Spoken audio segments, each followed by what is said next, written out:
On her wedding night, a woman hurt herself with a blade. Stop. Think about that for a moment. Why would anyone do something like that? Because she was so terrified of her own husband that she saw no other way out. And when she finally used the word, her mother-in-law slapped her across the face. Rape. This is the story of a woman who spent her entire life holding her family together. But one day, she heard a truth that shook her to her very core. The story begins with Kamlesh. The name sounds like it belongs to a man, but she is a woman, the eldest daughter-in-law of the house. And in this family, that title means everything. Every responsibility falls on her. Every decision passes through her. One afternoon, her daughter Pinky comes running inside. Her uncle is being attacked outside. Without a second thought, Kamlesh walks out alone and drives those men away. But the moment her father-in-law, Shiv Kumar Brahmar, arrives, he scolds her. You should have found out who was at fault first. Without missing a beat, Kamlesh says, my Arun can never be wrong. A few months later, the whole family goes to see a potential bride for Arun. The girl's family is poor, but the girl, Pooja, is educated, confident and sharp. She even sings a song in English right there in front of everyone.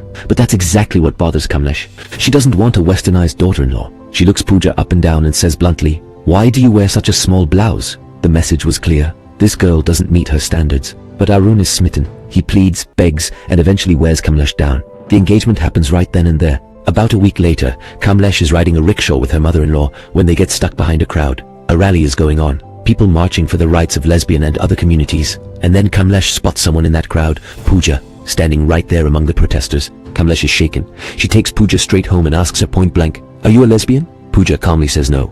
She explains that she went to support a woman who had been wronged, a woman who couldn't speak up for herself. We speak for those who cannot speak for themselves. Kamlesh doesn't want to hear it. She tells Pooja flatly, that's a man's job. Your job is to manage the house and cook. She drags Pooja to her mother-in-law and demands an apology. Pooja refuses, because in her eyes she did nothing wrong. That's all it takes for Kamlesh to snap. She pulls the engagement ring right off Pooja's finger. The household erupts. Kamlesh's husband tells her to fix it. She refuses, but eventually, Arun pleads with her, Bhabhi, please, and she softens. A few days later, Pooja comes to the house herself. Kamlesh apologizes, admitting she doesn't know much about the outside world. She has only ever lived for her family. Pooja apologizes for the rally. Both families come back together and the wedding preparations begin.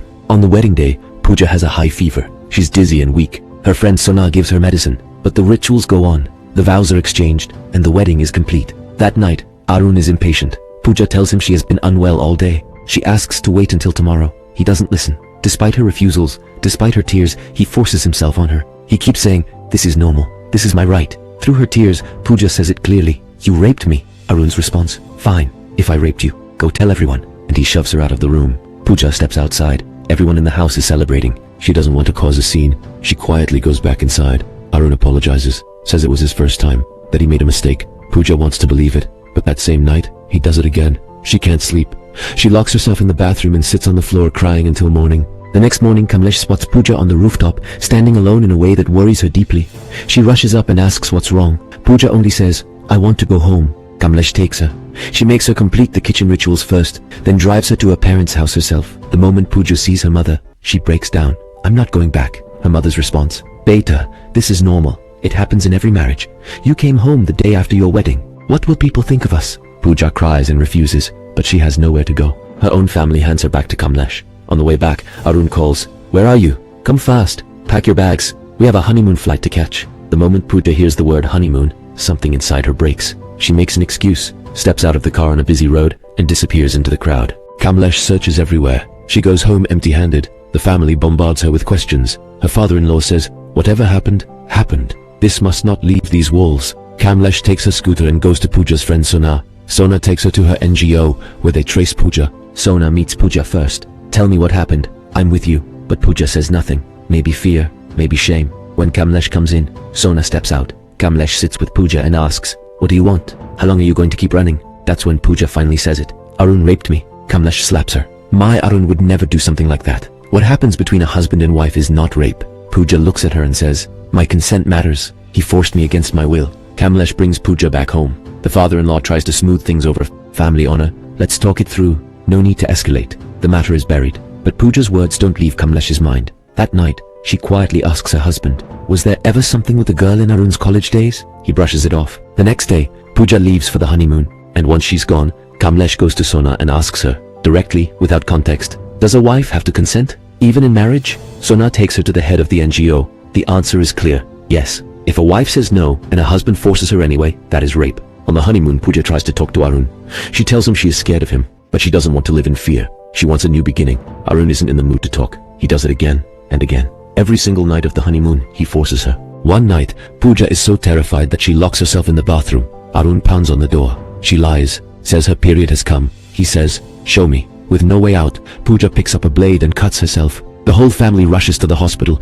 Everyone is told she fell ill because of her period. But when Kamlesh speaks to the doctor privately, the doctor tells her the truth. This was not her period. She cut herself deliberately. Kamlesh is completely undone. When Pooja wakes up, Kamlesh asks, "Who did this to you?" Pooja says, "I did it myself." Then she tells Kamlesh, "What Arun did is real. I would not hurt myself to tell a lie. Go check if you don't believe me." Kamlesh picks up a blade. She wants to feel, even for a second, what Pooja went through. She can't do it. And that's when she understands. No one does this to themselves over a lie. Arun was wrong. She goes to Pooja and says, "Whoever is at fault will face consequences, even if it's my own brother-in-law." When Arun arrives at the hospital and asks the doctor how soon he can be intimate with Pooja again, the doctor is furious. She confronts him. He is shattered. Kamlesh brings Pooja home. She wants to go straight to the police, but first decides to speak to the father-in-law. He tells them both to let it go. Arun apologizes, and the matter is swept under the rug again. But Kamlesh is done staying quiet. Alone with the father-in-law, she says, "We are daughters-in-law of this house too. Our word has to mean something. Arun must face consequences." He says, "The police have never entered this house and they never will." Kamlesh says, "Then we will take that step ourselves." He tells all three of them, Pooja, Kamlesh, and Kamlesh's daughter, to get out if they want to go against the family. He is certain they will come back crawling. Kamlesh does go back, not to apologize, to take her father-in-law's blessing, and then leave on her own terms. The three of them go to Kamlesh's grandfather. He explains that there is no law in India specifically against marital rape, but a dowry harassment case can be filed, and bail in those cases is not easy. Pooja agrees, but Kamlesh stops her. She refuses to drag innocent people into a false case. She snatches the form and burns it. The grandfather says it can be done online too. Pooja files the complaint online. The police arrive at the house, but the father-in-law was already prepared. He had anticipatory bail in place, which means Kamlesh had warned the family before the police came. The father-in-law goes to Pooja's parents and offers a divorce. "Just bring your daughter back." Pooja's father says, "She's your responsibility now." Cornered, the father-in-law dissolves sleeping pills into water and gives them to Pooja's father. He is rushed to hospital. Fortunately, he survives. In that moment of chaos, Arun publicly gets on his knees and apologizes to Pooja. She has no choice but to go back. Life returns to how it was. But Arun's grandmother, the oldest woman in the house, has had enough. She calls both daughters-in-law aside and tells them, "If you go quiet now, nothing will change. What is happening to you? Bring it into the light. Break the silence. Because if you don't, it never will." A few days later, the family hosts a religious gathering. Neighbors fill the house. Pooja chooses this moment. In front of everyone, she says, "Without my consent, Arun has forced himself on me.